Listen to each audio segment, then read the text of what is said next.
Hello and welcome. Today I'll demonstrate how to convert OPUS format to OGG using MiConvert's free online tool. Let's begin.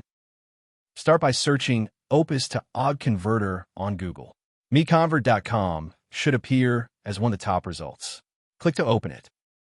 This is the dedicated OPUS to OGG conversion page. The tool supports batch conversion and maintains quality during the process. To begin, click Choose File to open the file browser. Locate your OPUS file, select it, and confirm by clicking Open. The file has been loaded successfully. You can verify the file name and size here. When ready, click Convert Now to proceed.